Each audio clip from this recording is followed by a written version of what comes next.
Be me, Karen, CEO of a construction company. Inherited this place from my father 3 years ago after he passed. Finally, have the power to make real change in this toxic industry. Spent the last few months documenting every microaggression, every casual comment, every slight. Today is the day I transform this company into what it should have been all along. Walk into the office at 7 a.m., coffee in hand, feeling empowered. My assistant Jessica looks nervous when she sees me. Good morning, Karen. Your 8 a.m. is here early. Cancel everything today. We're doing something more important. Pull up the employee roster on my computer. 847 employees total. 743 of them are men. Disgusting ratio, but not surprising in construction. These men have created a culture of exclusion for decades. Time to level the playing field. Call Jessica into my office. I need you to prepare termination paperwork for every male employee. Her face goes white. Karen, did you mean the problematic ones? Like the guys from the incident last month? No, Jessica. Every single one. She's staring at me like I've lost my mind. That's over 700 people, Karen. We can't possibly... We're creating an inclusive workplace where women can thrive without masculine toxicity. Spend the next hour explaining to her why this is necessary. Men dominate construction because they've built systems to exclude women. The only way to break these systems is radical action. She keeps asking about contracts and legal issues. Boring details that miss the bigger picture. By 9 a.m., I have the paperwork ready. Decide to start with the executive team. Call in Noah, my VP of operations. He's been here 15 years, thinks he knows everything. Noah, thank you for your service, but we're restructuring. Hand him the termination papers. His face goes through about 5 emotions at once. Karen, what is this about? My quarterly reports show we're ahead of projections. This isn't about performance, Noah. It's about creating an equitable workplace. He reads the paperwork, looks confused. Are you firing me because I'm a man? I'm firing you because this company needs fresh perspective. Technically not lying. He starts arguing about wrongful termination. Security escorts him out within 10 minutes. Feels amazing to see his entitled shock. Next is David from HR. He actually has the nerve to warn me about legal implications. Karen, mass terminations based on gender could expose us to massive lawsuits. David, you've enabled this toxic culture for years by protecting problematic men. But we need proper documentation, performance reviews. Your services are no longer required. Watch him pack his desk while muttering about lawsuits. These men always threaten legal action when they lose power. By noon, I've terminated the entire C-suite. Word is spreading through the office. Can see groups of men whispering, looking panicked. Good. They should feel uncomfortable for once. Call an all-hands meeting for 2 p.m. The main conference room is packed, mostly men looking confused and angry. The women look nervous but curious, stand up and survey the room. Today marks a new chapter for this company. For too long, women in construction have faced barriers, harassment, and exclusion. Starting today, we're building a workplace that prioritizes equality and inclusion. Hands start going up, ignore them, and continue. Effective immediately, all male employees are being released to pursue other opportunities. The room erupts, men shouting over each other. This is illegal. You can't fire us for being men. The union will hear about this. Hold up my hand for silence. Security will escort you to collect your belongings. Severance packages are being processed. Actually feel proud watching them file out. Some are angry, some look defeated. A few women approach me afterward. Karen, are you sure about this? We're going to lose a lot of experience. Sarah, trust the process. We're going to prove women can run construction better than men. Spend the rest of the day watching security clear out desks. 743 men gone by 6 p.m. Office feels so much calmer already. That weekend, I'm energized planning our new direction. We have 104 female employees left. Time to redistribute roles and responsibilities. Promote Sarah to VP of Operations even though she was just a project coordinator. She has potential and won't be corrupted by masculine thinking. Make Linda the new head of safety despite her background in accounting. Numbers are numbers. Safety can't be that complex. Spend Monday morning in meetings with the remaining team. Everyone seems overwhelmed, but that's normal during transitions. Ladies, we're pioneers. The construction industry is watching. We're going to show them that women don't need men to build things. First red flag comes Tuesday. Sarah comes to my office looking stressed. Karen, we have a problem. The River Heights project is behind schedule. How behind? 3 weeks. We lost the entire crew when the restructuring happened. So hire new people. I've been trying, but experienced female heavy equipment operators are really hard to find. This is exactly the kind of defeatist thinking that holds women back. Sarah, women can learn to operate equipment. We don't need decades of male-dominated experience. She looks uncomfortable. Karen, these are 50-ton cranes. The insurance requirements alone. Figure it out. That's why you're VP now. By Thursday, we have our first workplace accident. Patricia, a former office manager, was operating a forklift. Crashed into a support beam. Minor injuries, but OSHA gets involved. The inspector is this middle-aged guy who clearly has an agenda. Ma'am, your operator doesn't have proper certification for this equipment. She's learning on the job. Women are perfectly capable. This isn't about capability. It's about safety regulations and training requirements. Slaps us with a $15,000 fine and temporary work stoppage. Spend the weekend researching equipment training programs. Everything requires weeks or months of certification, clearly designed to keep women out of these roles. Another example of systemic barriers. Monday brings more problems. Jennifer from what used to be accounting calls me. Karen, we can't process payroll. Robert handled all the systems before he was let go. The computers still work, right? Just do what he did. I don't have access to his passwords or know which software he used. This is why men hoard information, to make themselves seem indispensable. Spend 3 days with tech support trying to recover payroll systems. End up having to hire an expensive consulting firm. They're charging us $500 per hour to rebuild what Robert apparently did solo. Typical male gatekeeping. 3 weeks in, and I'm starting to see the scope of the problem. These men didn't just do jobs, they created a web of dependencies. Every system seems to require knowledge that walked out the door, but this is exactly what I expected. Men design things to exclude women, then act surprised when we struggle. The solution is to rebuild everything properly. Hire a consulting firm run by women to overhaul our processes. They're expensive but worth it for truly inclusive systems. Meanwhile, our active projects are struggling. The Riverside Mall renovation is 6 weeks behind. Client keeps calling asking about delays. Ms. Karen, we have a grand opening scheduled. Where does the project stand? We're implementing new quality standards that take time. Technically true. By month 2, we've lost 3 major contracts. Clients are getting impatient with delays. Some are threatening to pull out entirely. Sarah keeps bringing me problems instead of solutions. Karen, the electrical work at Downtown Plaza failed inspection. What do you mean failed? Code violations.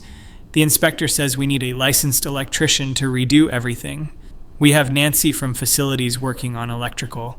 Nancy used to change light bulbs. This is commercial electrical work. Getting tired of these excuses. Sarah, are you saying women can't do electrical work? No, I'm saying we need proper licensing and training. Get Nancy whatever training she needs. The licensing process takes months. Meanwhile, we're paying penalties for delayed projects. Also getting nasty letters from the electricians' union. Apparently, Nancy doing electrical work violates their contract. Another example of masculine gatekeeping. File a discrimination complaint against the union. Month 3 brings the first lawsuit. Noah and 6 other former executives file a class action. Their lawyer sends this threatening letter. Accuse me of gender discrimination and breach of contract. My lawyer, Jessica, hired looks concerned. Karen, their case has merit. Mass terminations based solely on gender are legally problematic. This wasn't about gender, it was about culture change. That's not how the documentation reads. Spend $50,000 on legal fees just for the initial response. The lawsuit discovery process is eating up my time. Meanwhile, our female employees are burning out. Sarah comes in looking exhausted. Karen, I need help. I'm working 80-hour weeks and we're still behind on everything. That's what leadership requires, Sarah. But I don't know half the technical stuff. When Noah was here, don't compare yourself to Noah. You're better than he ever was. She looks like she wants to say something else, but doesn't. Month 4 is when everything starts falling apart. Lose our biggest client when the harbor project collapses completely. Literally collapses. Structural failure during construction. Thankfully, no one was seriously hurt, but the liability insurance goes insane. Our premiums triple overnight. The cause was apparently inadequate foundation work. Nancy's electrical training didn't include structural engineering. Who knew those were different things? Client sues us for $2.3 million. Insurance company starts their own investigation. More lawyers, more depositions, more fees.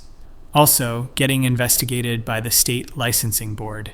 Apparently, you need actual licensed engineers for structural work. Another gatekeeping mechanism. Sarah quits on a Tuesday, walks into my office, and puts her keys on the desk. I can't do this anymore, Karen. Sarah, we're so close to turning the corner. We've lost 60% of our contracts. Half the remaining women have quit. The weak ones leave. The strong ones stay. She shakes her head. This isn't about strength. We're in over our heads. You're just scared of success. Watch her walk out. Down to 23 female employees. Month 5 brings the bank meeting I've been dreading. Revenue is down 78% from last year. Legal fees are approaching $300,000. Insurance costs have quadrupled. Outstanding project penalties total $1.8 million. The loan officer, this smug guy named Richard, lays it out. Ms. Karen, your company is technically insolvent. We're restructuring. This is temporary. Your debt-to-revenue ratio is unsustainable. The construction industry is notoriously male-dominated. Of course, there are challenges. This goes beyond market challenges. Your operational capacity has collapsed. He's enjoying this too much. Demands immediate collateral for our existing loans. Have to put up the office building and equipment. Month 6 arrives with an eviction notice. Can't make rent on the main office. Down to 11 employees. Most of our equipment has been repossessed. The remaining women are updating their resumes. Sit in my smaller office space reviewing the numbers. $4.2 million in debt. $180,000 in monthly operating costs. $23,000 in monthly revenue. Basic math says this doesn't work. But math is probably biased anyway. The final blow comes from an unexpected source. Get a call from Detective Rodriguez. Ms. Karen, we're investigating financial irregularities at your company. Apparently, some of the former male employees reported suspicious spending. They claim I misused company funds during the transition. The consulting fees, legal costs, everything. Ma'am, you spent $400,000 on consulting in 4 months. That was necessary for restructuring. To rebuild payroll systems that were working fine. These men are petty enough to involve law enforcement. Typical masculine revenge tactics. The investigation takes 2 weeks. Forensic accountants going through every transaction. Turns out there are regulations about fiduciary responsibility. Who knew being CEO involved so many technicalities? My lawyer suggests filing for bankruptcy. Chapter 11 reorganization might save some assets. Or we could fight this, prove the system is rigged against women. Karen, you have no revenue stream and massive debt. Fighting won't change math. Even my female lawyer is giving up. File the paperwork on a Friday. 847 employees 6 months ago. 0 employees today. The office is empty except for boxes. Sit in my car in the parking lot. Get a text from an unknown number. Saw the news about your company. Shame how it worked out. Noah. He's probably celebrating. All those men probably are. They wanted me to fail from the beginning. Engineered the whole system to make female success impossible. Drive home thinking about what went wrong. Maybe I moved too fast. Maybe I should have kept a few men as tokens, at least until the women were fully trained. But that would have compromised the entire mission. You can't create real change with half measures. The problem isn't my approach. The problem is a society that punishes women for being bold. That night, I draft a LinkedIn post about my experience, about how the construction industry uses complex regulations to exclude women, about how financial systems are designed to punish feminine leadership styles, about how even other women get intimidated by truly radical change. Spend an hour crafting the perfect message, explaining how this failure proves the system needs to be rebuilt entirely. Post it and wait for the supportive responses. Instead, I get mostly silence, a few comments from other women in leadership. Maybe consider a more gradual approach next time. Small steps lead to lasting change. They don't get it. Gradual approaches just maintain the status quo. Real change requires bold action, requires someone willing to sacrifice for the greater good. 3 months later, I'm working as a project manager for a mid-size firm. My new boss is this guy named Trevor. He's younger than me, but somehow has more construction experience. Keeps explaining basic concepts like I've never worked in the industry. Classic mansplaining. During team meetings, he dismisses my suggestions. When I propose more inclusive hiring practices, we hire based on qualifications and experience, but that maintains existing inequalities. Our priority is project delivery and client satisfaction. Short-sighted thinking. He doesn't understand that diversity improves outcomes. The irony is that he's successful using exactly the old boy networks I fought against, gets contracts through relationships with other men, hires people based on recommendations rather than merit, yet somehow his projects finish on time and under budget. Typical male luck. During my performance review, he brings up areas for improvement. Karen, you have great insights, but sometimes push too hard, too fast. Change requires urgency. Incremental progress maintains oppression. Maybe consider building consensus before implementing changes. He wants me to compromise my principles, asks if I learned anything from my previous company's challenges. I learned that the construction industry isn't ready for female leadership. He looks confused. Actually, there are several successful women-led construction companies. Token successes that prove the exception. Names 3 companies run by women, claims they grew gradually over decades. They worked within existing systems while advocating for change. That's exactly the problem. Working within oppressive systems validates them. He assigns me to smaller projects after that, probably threatened by my vision. 6 months into this new job, I hear news about my old company. Trevor mentions it during a staff meeting. Did you all hear about Westside Construction? Noah bought the assets. My heart stops. He kept about 40% of the original staff, and they're rebuilding. Apparently, they landed the harbor project contract after the previous contractor failed. That's my project. My company. How did he get financing? I ask. Banks love him. His previous track record was solid. What about the structural problems with harbor project? He hired proper engineers, fixed the foundation issues. Must have cost a fortune. Actually came in under budget. Turns out most of the work was salvageable. Of course it was. He's getting credit for cleaning up problems I was solving. Typical masculine takeover tactics. That evening, I look up Noah online. His LinkedIn shows he spent the 6 months as a consultant, helped 3 other construction companies optimize operations, somehow turned his termination into a career boost, has testimonials from former clients about his expertise, even some from women praising his inclusive management style. One comment stands out. Noah created advancement opportunities for women while maintaining operational excellence. From Sarah, my former VP, she's working for him now as Director of Operations. Apparently, he hired 12 women from my old team, gave them proper training and mentorship. They're succeeding under his leadership, which proves my point about male gatekeeping. He's taking credit for the potential I recognized in those women. Scroll through more of his posts. He's speaking at industry conferences about sustainable organizational change, using my failure as a case study for what not to do. Radical approaches often backfire. Lasting change requires patience and strategy. Easy to say when you're rebuilding with my foundation. Find an article about the harbor project completion. Quotes from Noah about innovative approaches. We integrated diverse perspectives while maintaining technical excellence. The key is balancing vision with operational reality. Classic male appropriation of female ideas. He's getting awards for concepts I pioneered. The article mentions that 35% of his workforce is now women, highest percentage in the region for construction.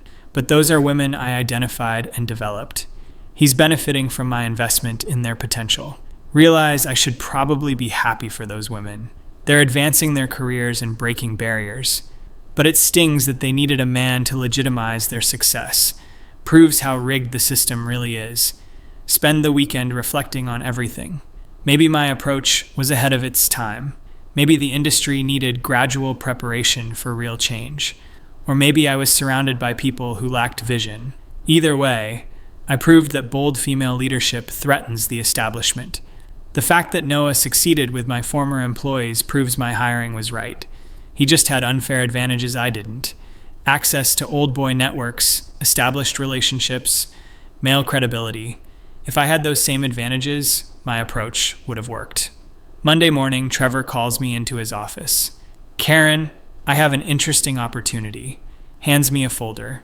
Noah at Westside Construction is looking for a senior project manager. He specifically asked about you. My stomach drops. What did you tell him? That you're talented but might benefit from his mentorship style? You want to get rid of me? I want to see you succeed. Noah builds great teams. By stealing the credit for other people's work. Trevor looks confused again. He rebuilt a failed company and created opportunities for women, using my employees and my foundation. Karen, maybe it's time to consider that collaboration achieves more than confrontation. He's probably right, but accepting Noah's job offer feels like admitting defeat, like validating his approach over mine. That evening, Noah calls me directly. Karen, I'd like to discuss an opportunity. His voice is annoyingly calm. What kind of opportunity? Senior project manager for our downtown development portfolio. Reporting to you. Yes, but with significant autonomy and growth potential. Why would you want to hire me? Because you identified great talent and had valid insights about industry problems. Your execution had issues, but your vision wasn't wrong. Just my methods? Change management is complex. I learned that the hard way too. He sounds genuine, but this could be a power play. What's the salary? 15% above your current position plus performance bonuses. And I'd be working with my former employees. Some of them, yes. Sarah speaks very highly of you. Even after everything. She says you pushed her to grow, even when she resisted. That you saw potential others missed. Spend the weekend considering his offer. Part of me wants to refuse on principle. Accepting feels like validation of his superiority. But another part recognizes the practical benefits. Higher salary, larger projects, opportunity to influence change from within. Maybe this is how real progress happens. Incremental advancement rather than revolutionary transformation. Call him Tuesday morning. I'll take the job, but I have conditions. I'm listening. I want input on hiring decisions and company culture initiatives. Done. What else? And I want credit for my contributions, not just execution of your vision. Fair enough. Anything else? Regular feedback and advancement opportunities based on performance. Karen, I built my reputation by developing talent. You'll get every opportunity you earn. Starts next Monday. First day, Noah introduces me to the team. Sarah greets me with a genuine smile. Karen, I'm so glad you're here. Are you really? After everything? You taught me I could do more than I thought possible, even though I almost destroyed your career. You gave me a chance when no one else would. Noah just gave you the training and support to succeed. She nods thoughtfully. Maybe that's what leadership is, seeing potential and creating conditions for growth, rather than just removing obstacles. I think both matter. Maybe she's right. Maybe effective change requires both vision and strategy, recognition of problems and sustainable solutions. Spend the morning reviewing project portfolios. Noah's operation is impressive. Diverse teams, efficient processes, strong client relationships. everything I wanted to achieve, but with sustainable systems. During lunch, he sits down next to me. Honest question. What do you think of what we've built here? Consider lying, but decide on truth. It's what I wanted to create, but better executed. Your instincts about inclusion were right, but you implemented them without destroying everything else. Experience helps. I made similar mistakes earlier in my career. You failed a company too? Nearly. About 10 years ago, I tried to modernize a family construction business too quickly. What happened? Almost the same as you. Pushed experienced people out before building replacement systems. Learned that change management is a skill, not just good intentions. This reframes everything. He's not succeeding because he's a man. He's succeeding because he learned from failure. Same mistakes I made, but earlier in his career with lower stakes. Is that why you hired me? Partly. Talent that learns from failure becomes unstoppable. And you think I've learned. We'll find out. 3 months in, I'm getting comfortable with the role. Leading a team of 8 on a mixed-use development, implementing inclusive practices within established frameworks. Progress feels slower but more sustainable. Sarah and I work together again, this time with proper support systems. She's grown tremendously in technical skills. Remember when you threw me into operations management? She asks during a coffee break. You seemed ready. I was terrified, but it forced me to realize I could learn anything, even with no experience, especially with no experience, no preconceptions about what was impossible. But the training Noah provided helped too. Absolutely. Vision needs to be paired with competence. Her success validates my original assessment, but also highlights what I missed about development processes. 6 months in, Noah promotes me to Director of Development, manage 4 project managers, and oversee strategic planning. Exactly the influence I wanted in my original company, but achieved through collaboration rather than revolution. During my promotion meeting, he brings up an interesting point. Your failure taught me as much as your success is now. How so? Watching what happened showed me the importance of change management. I've used your experience as a cautionary tale in leadership training. Gee, thanks. But also as proof that bold vision matters. The industry needed someone willing to challenge assumptions, even if the execution was flawed. Especially then, failed experiments teach us what works.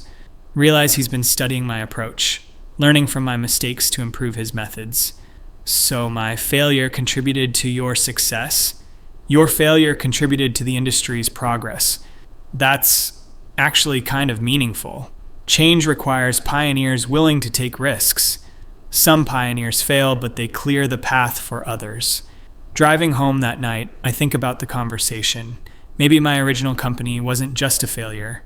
Maybe it was necessary disruption that enabled later progress. Radical action that shifted the conversation, even if it didn't achieve immediate goals. Noah succeeded partly because I proved gradual change was safer than revolution. My failure made his moderate approach look reasonable, which enabled him to implement many of my original ideas. The irony is that my catastrophic failure might have advanced women in construction, more than moderate success would have, by proving the consequences of moving too fast. I cleared space for sustainable approaches. 1 year later, I'm presenting at a construction industry conference. Topic: Learning from failure, bold vision, and sustainable change. Tell the story of my original company honestly. Acknowledge mistakes while defending core principles. Radical change often fails, but it shifts the conversation. It makes moderate change look reasonable by comparison. Sometimes failure is the most important contribution. During Q&A, a young woman asks about gender progress. Do you think women need to choose between vision and success? No, but we need to learn strategy as well as courage. Bold ideas need sustainable execution. Both matter, but in the right sequence. After the presentation, Noah finds me. Great talk, honest and insightful. Think it will help women avoid my mistakes? I think it will help everyone balance vision with pragmatism. Your experience is valuable precisely because you pushed boundaries. Even though I failed spectacularly, especially because you failed spectacularly. Failure at scale teaches lessons that small failures can't. Realize he's right. My catastrophic failure provided data that gradual failures wouldn't. Proved definitively what doesn't work. Cleared the path for sustainable approaches. Maybe that was always my role, to be the cautionary tale that enables others' success. 2 years later, my current company has 40% female employees, highest in the region, achieved through gradual but persistent progress. Sarah is now VP of Operations. 12 women from my original team now hold management positions. They succeeded because someone was willing to see their potential, even if the first attempt at developing them failed. Sitting in my office reviewing quarterly reports, we've exceeded revenue targets while maintaining inclusive hiring. Everything I dreamed of achieving, but built sustainably. Get an email from a business school professor. Wants to interview me for a case study on constructive failure. How spectacular failures can enable later success. Apparently, my story is becoming a standard example of how bold vision needs strategic execution, how failed change attempts can still advance progress.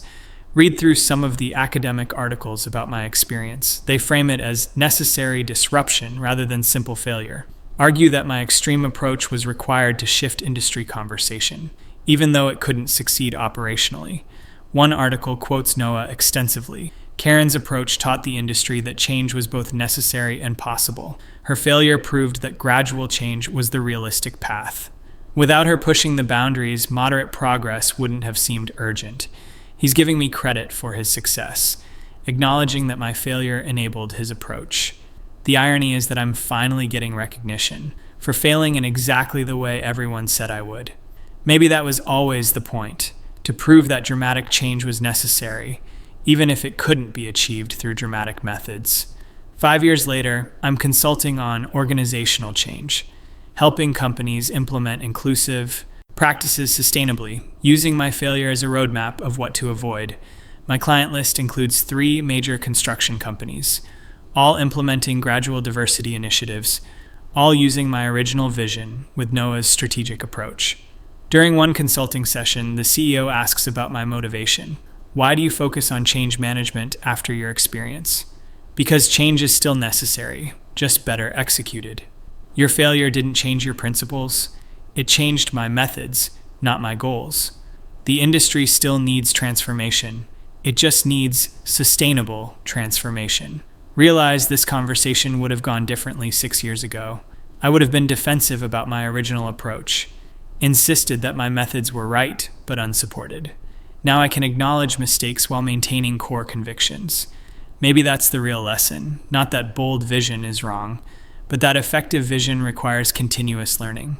My original company failed catastrophically, but it succeeded in proving change was necessary and taught me how to achieve change sustainably. Perhaps that was always the intended outcome, just not the one I expected.